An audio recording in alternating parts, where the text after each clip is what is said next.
Donc, écoutez, je vous souhaite à tous une bonne année et on commence aujourd'hui avec une conférence donc qui sera sur la santé, des enfants, sur les dispositifs 100% pris en charge et les démarches à effectuer. Donc nous serons 4 intervenants.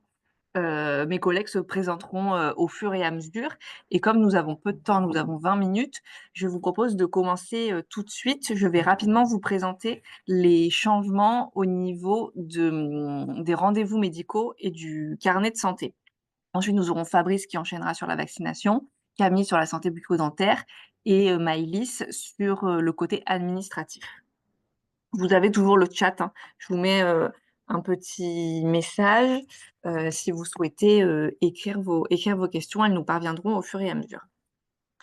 Alors, pour ce qui est du carnet de santé et des rendez-vous médicaux, vous le savez, peut-être, sûrement, il y a 20 examens qui sont obligatoires, à faire passer aux enfants entre la naissance et 16 ans. Le petit changement qu'il y a eu en 2025, c'est que, c'est la consultation qui a 6 ans que je vous ai ajoutée là en rose, qui a été, ajoutée. Après, pour le reste, tout se passe un petit peu comme avant, donc ça va se passer chez le médecin généraliste ou chez le pédiatre, en sachant que ces rendez-vous-là, si c'est avec ces professionnels-là, il faudra que l'enfant ne soit pas malade au moment où on fait la consultation. Ça peut se passer à la PMI, la protection maternelle infantile, jusqu'à 5 ans, mais ça peut aussi se passer, à l'école. Pourquoi on le fait? Bah, c'est pour faire le point sur la croissance de l'enfant et sur son développement. Le médecin va regarder, son IMC, est-ce que son poids et sa taille, évoluent correctement? Il va regarder sa santé bucco-dentaire, faire le point sur ses vaccins, regarder au niveau du langage, de l'apprentissage s'il se développe bien, s'il voit bien, s'il entend bien. Enfin, il y a tout un tas de tests qui vont être passés.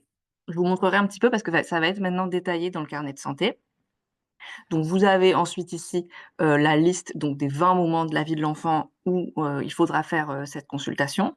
La petite accolade qui est là entre 11, 13 ans et 15 à 16 ans, c'est parce que c'est 2 examens qui peuvent se passer, sans enfin en tout cas en partie sans les parents. Et information importante aussi à noter, c'est que ces rendez-vous, ils sont gratuits sans avance de frais. Il peut éventuellement y avoir des dépassements, d'honoraires si vous allez chez un médecin conventionné secteur 2, mais si vous allez chez un médecin, votre médecin traitant habituel en secteur 1, ça sera gratuit, 100 pris en charge par l'assurance maladie, donc sans avance de frais. Et sur le carnet de santé, donc je vous disais aussi qu'il y avait eu des petites modifications. En fait, maintenant, tous les examens, donc les 20 examens médicaux sont détaillés. Avant, il n'y en avait que 12 qui étaient détaillés. Maintenant, il y en a donc 20 qui sont détaillés. Ça se présente comme ça. Donc là, je vous ai mis l'exemple pour les 6 ans de l'enfant. Et du coup, vous avez la liste de tous les examens que le médecin va devoir faire passer. C'est, important de le lire avant, enfin en tout cas vous pouvez le lire avant, pour préparer la consultation. Il y a peut-être des éléments, est-ce que l'enfant mange bien à la cantine? Là, par exemple, je lis, où là vous allez peut-être pouvoir questionner, le personnel de cantine pour savoir si c'est le cas ou pas, pour pouvoir répondre au mieux aux questions du médecin. Sachant que donc là, le carnet de santé, c'est celui qui est donné depuis le 1er janvier 2025, donc pour les enfants nés à partir du 1er janvier 2025. Il est délivré à la maternité gratuitement par le département. Mais si votre enfant a plus, il a du coup l'ancien carnet de santé, mais à ce moment-là, vous pouvez le retrouver sur internet. Je pourrais vous envoyer le lien, si vous voulez et comme ça, vous avez accès à l'intégralité des consultations qui sont détaillées et vous avez accès aussi maintenant à des nouvelles informations, des pages, de présentation, de prévention qui sont détaillées sur le carnet de santé, où il y aura, par exemple, des informations sur la diversification alimentaire, à partir de quel moment on introduit quel aliment, des informations sur le sommeil, sur, les écrans. Dès 3 mois, le médecin va commencer à vous parler des écrans. Il y a aussi comment, élever son enfant sans violence. Enfin, il y a vraiment tout un tas d'informations qui vont vous être, délivrées dans ce carnet de santé, donc vous pouvez aller le retrouver sur internet ou si vous avez un enfant à venir, c'est ce carnet de santé-là que vous aurez. Voilà pour ça et donc comme je vous disais, on va aussi parler des vaccinations. En fait, la consultation de santé à 6 ans, elle a été ajoutée d'une part parce que c'est souvent l'entrée en CP et que c'est important de faire le point sur le développement de l'enfant, mais aussi parce qu'il y a beaucoup de vaccinations, de rappels qui doivent être faits, à 5 ans et ce carnet de santé, il va pouvoir servir, en tout cas les 2 pages concernant la vaccination, elles vont pouvoir servir d'attestation de vaccination. Donc c'est pour ça que c'est important de garder le carnet de santé, tout au long de la vie de l'enfant. Et pour qu'il y ait justement de la vaccination, je vous passe mon collègue Fabrice. Bonjour. Donc, on va parler de la vaccination pour retenir que la vaccination, c'est la meilleure des protections. Un petit rappel historique, dès l'Antiquité, l'homme a observé que les personnes qui étaient frappées pour une première fois par une maladie infectieuse ne l'étaient pas une seconde fois. Aujourd'hui, on a compris parfaitement qu'il s'agit de notre système immunitaire. Au contact d'une maladie, on développe naturellement des anticorps qui vont nous protéger d'une future infection. Le petit souci du système, c'est qu'avant la vaccination, seules les personnes ayant survécu à la maladie infectieuse étaient protégées. On va voir ça un petit peu plus près au niveau des enfants. Donc en fait, c'est là-dessus qu'on repose le principe de la vaccination, c'est confronter notre système immunitaire avant d'être malade à un microbe rendu non pathogène, donc ce qu'on appelle un vaccin, afin de développer des anticorps pour être protégé. Alors les vaccins, je ne le fais pas dans le détail, mais grosso modo, vous avez 2 types de vaccins. Les vaccins vivants, qui sont à déconseiller chez les personnes, soit les femmes enceintes, soit les personnes immunodéprimées, et les vaccins inactivés qui sont souvent un fragment de l'agent pathogène qui suffit à développer la réponse immunitaire. La vaccination peut prendre quelques jours pour développer les anticorps, donc on n'est pas protégé tout de suite. À noter que certains vaccins nécessitent des rappels pour stimuler la mémoire immunitaire et il peut y avoir quelques effets indésirables, mais ils sont très très rares et les vaccins font partie des médicaments les plus surveillés. Tout ça pour aboutir à une protection durable qui va éviter soit la maladie, donc on évite les infections, soit on va réduire la virulence, c'est-à-dire la gravité de la maladie. Ça sert aussi à protéger les autres ou voire avec une couverture vaccinale optimale, à la disparition de la maladie, c'est arrivé une fois ou deux. Intérêt de la vaccination. Depuis sa découverte en 1796, il faut voir donc ça fait 200 ans que les vaccins sont sur le marché de médicaments. Les vaccins sont la famille de médicaments qui ont le plus réduit la mortalité et la morbidité. On estime que chaque année dans le monde, près de 4 millions de vies sont sauvées par la vaccination. Ça veut dire que c'est très important. Par rapport à la mortalité infantile, en France, au XVIIIe siècle, près d'un enfant sur trois mourait avant l'âge d'1 an, essentiellement à cause des maladies infectieuses. Alors, 1 sur 3, ça fait quand même beaucoup. Je vous mets le petit graphique. Vous voyez 1740 à de nos jours. Ça descend de manière progressive. On a des grosses chutes, notamment à l'apparition de certains vaccins. Le premier, c'était le vaccin euh, contre la fièvre bovine. Et ce qui est important de noter, c'est à partir de 1945, mise en place de la sécurité sociale et les mises en place de grandes campagnes de vaccination en France. Grâce à l'avancée de la médecine et notamment grâce à la vaccination qui a été rendue obligatoire pour certains vaccins et recommandée pour d'autres, on est tombé en France à un taux de mortalité infantile qui est passé donc de 1 enfant sur 3 à 3,5 enfants décédés pour 1000 naissances. Nous sommes l'un des pays les plus protégés au monde puisque le taux mondial en moyenne est à peu près d'une trentaine de décès à la naissance pour 1000 naissances. Alors, il faut voir que la couverture vaccinale, puisqu'on se vaccine, on se vaccine aussi pour les autres. Si on considère en bleu les personnes qui sont non immunisées en bonne santé, les personnes jaunes immunisées en bonne santé, ce sont les personnes vaccinées, et les personnes en rouge, ce sont les personnes malades qui vont transmettre la maladie. Si personne n'est vacciné, il suffit de très peu de personnes contaminées pour que la maladie se développe à travers toute la population. Si nous avons une couverture vaccinale insuffisante, et c'est le cas pour pas mal de vaccins en France, seule une partie de la population est immunisée, la contagion se répand quand même à travers la population, seules les personnes vaccinées y échappent. Si nous avons une bonne couverture vaccinale, ce qui est le principe en santé publique d'essayer de vacciner le plus de personnes, alors la plupart de la population est immunisée, la contagion est très limitée, et ça c'est important parce que ça permet de protéger justement les personnes qui ne peuvent pas se vacciner, notamment les femmes enceintes ou les personnes immunodéprimées, elles sont protégées par les gens qui sont vaccinés autour d'eux. Et si on arrive à atteindre l'objectif de santé publique d'une couverture vaccinale de la population au niveau mondial d'au moins 95%, alors on pourrait voir les maladies éradiquées. C'est le cas de la variole qui a été déclarée éradiquée par l'OMS en 1980. Les modifications pour 2025 en France, donc le calendrier vaccinal subit une petite modification. Elle concerne les infections à méningocoque. En fait, on va étendre le spectre qui était avant restreint aux méningocoques de type B et C. Maintenant, il fait B, A, C, W, Y. Il est devenu obligatoire. Et il faut rappeler quand même ce qui est très important, la vaccination obligatoire, donc qui est passée maintenant à 12 vaccins en France, est obligatoire pour tous les enfants nés à partir du 1er janvier 2018 et cette, preuve de vaccination est demandée pour toute entrée en collectivité, que ça soit dans les crèches, les colonies de vacances, les, centres aérés, les écoles, les garderies ou toute collectivité qu'elle soit. Pour plus de renseignements, parce que je ne vais pas rentrer en détail de chaque vaccin, référez-vous à votre médecin traitant ou votre pédiatre, ils vont pouvoir répondre à toutes vos questions. Si vous voulez en voir plus avant de voir votre professionnel de santé, il y a qu'un seul site de référence sur la vaccination, Vaccination Info Service, qui est le site de Santé publique France, qui contient toutes les données en temps réel sur les vaccins. Je passe la parole à ma collègue Camille pour la partie santé bucco-dentaire.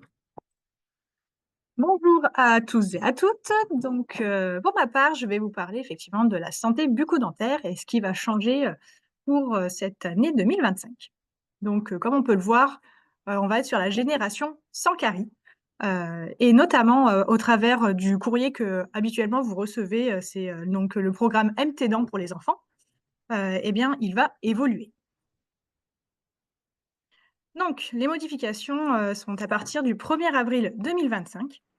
Avant, on avait donc le programme MT Dents, tout court, qui proposait donc jusqu'à présent, aux enfants et aux jeunes adultes, donc c'est, jusqu'à 24 ans, un examen, bucco-dentaire et c'était un courrier que vous receviez tous les 3 mois, tous les 3 mois, tous les 3 ans, à votre domicile et donc ça vous aviez à chaque fois, un courrier pour chacun de vos enfants et vous vous rendez, directement, chez le chirurgien dentiste avec ce courrier-là. Maintenant, il va être, dématérialisé.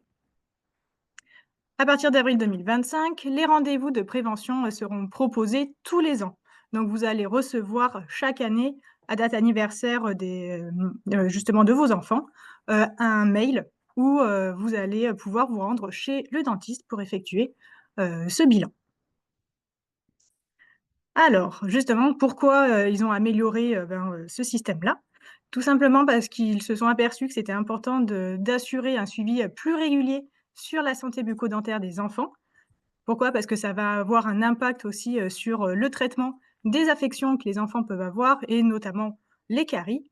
Donc l'objectif, c'est vraiment de réduire, les caries et éviter d'avoir donc, des affections.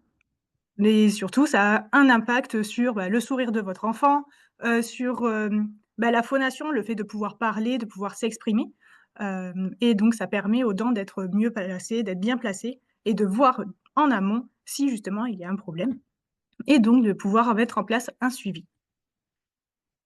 Et bien sûr, maintenant les chirurgiens dentistes, vont vous proposer, des messages de prévention et d'éducation, sur, la santé bucco-dentaire, comment on se brosse les dents, voilà tout ce qui va être, hygiène bucco-dentaire, et également sur, l'alimentation.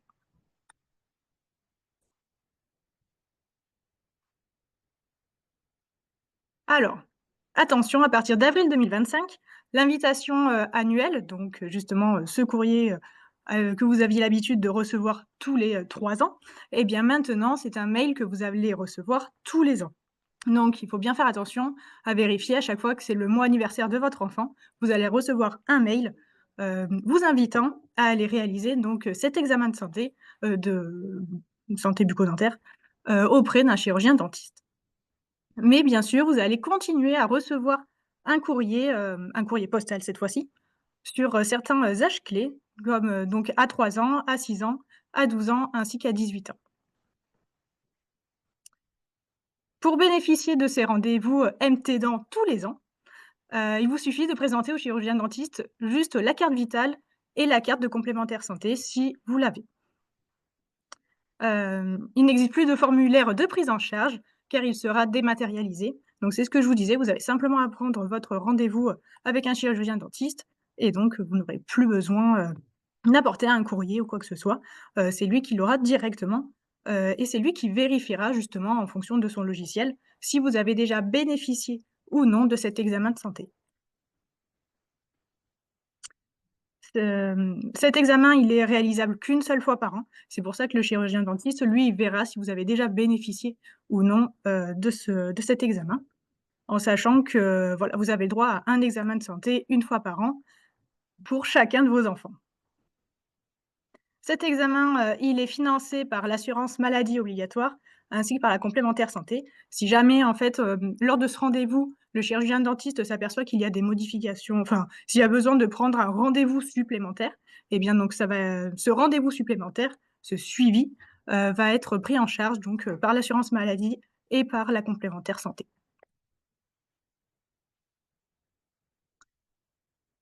Et enfin, je vais terminer par, je vais terminer donc par, en fait, il y a des âges clés et parmi ces âges clés et bien donc, vous avez un premier rendez-vous qui va être pris par, vous allez recevoir donc un courrier, un mail pour les femmes enceintes. Vous pouvez faire cet examen de santé de mucose, oh là là, de santé, pour les femmes enceintes à partir du 4e mois et vous pouvez le faire jusqu'aux 6 mois de l'enfant.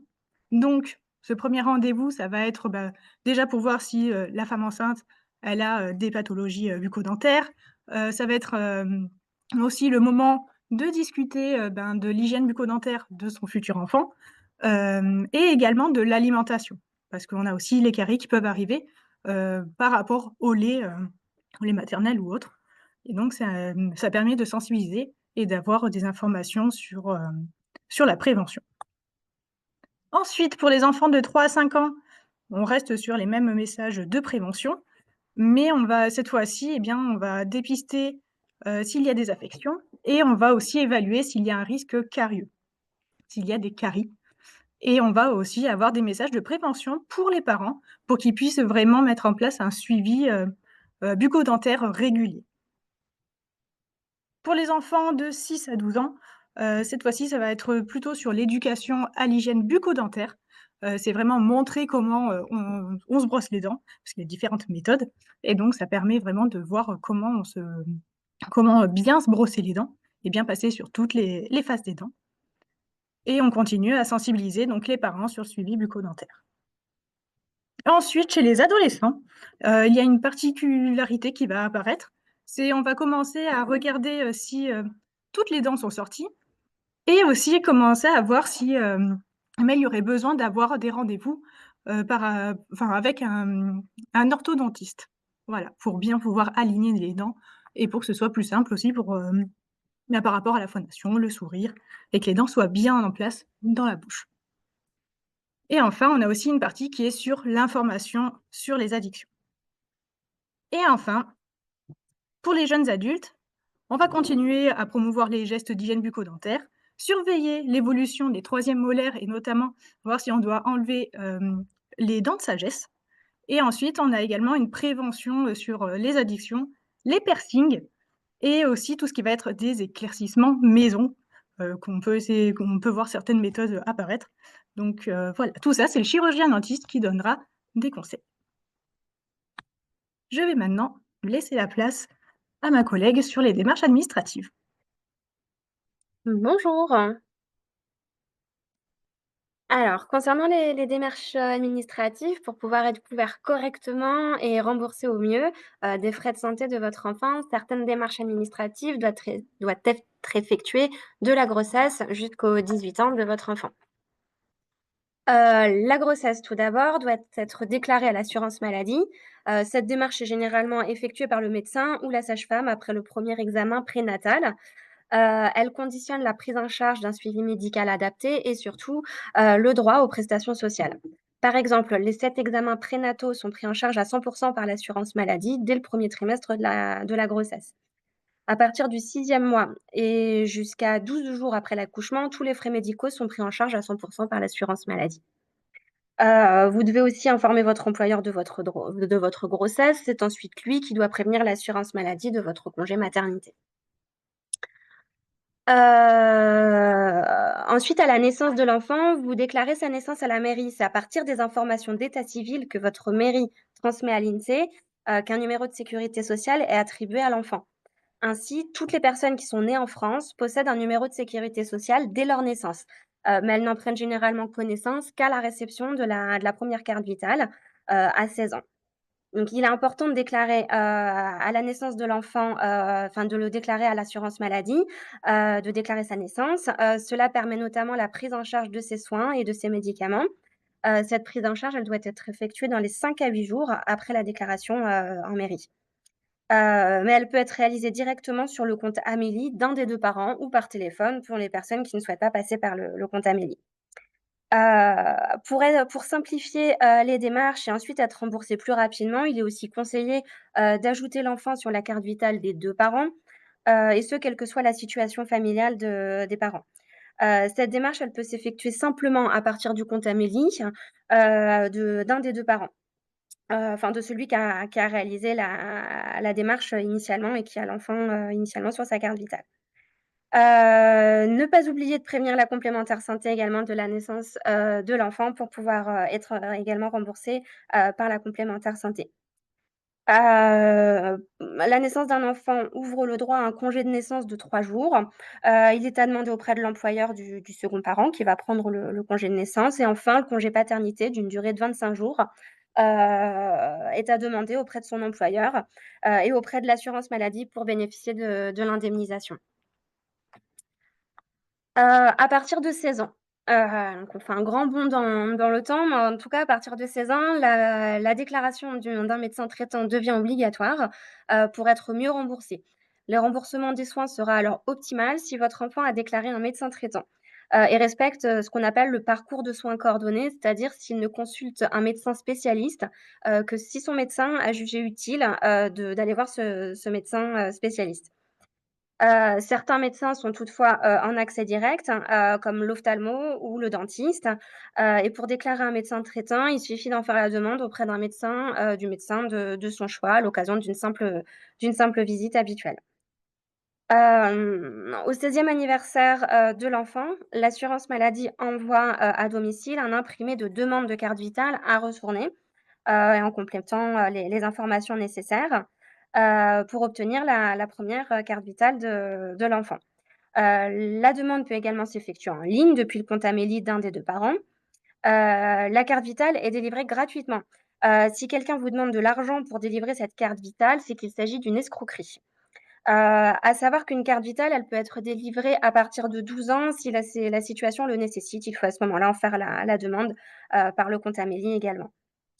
Et enfin, à partir de 16 ans, un mineur peut, s'il le souhaite, demander à être remboursé à titre personnel.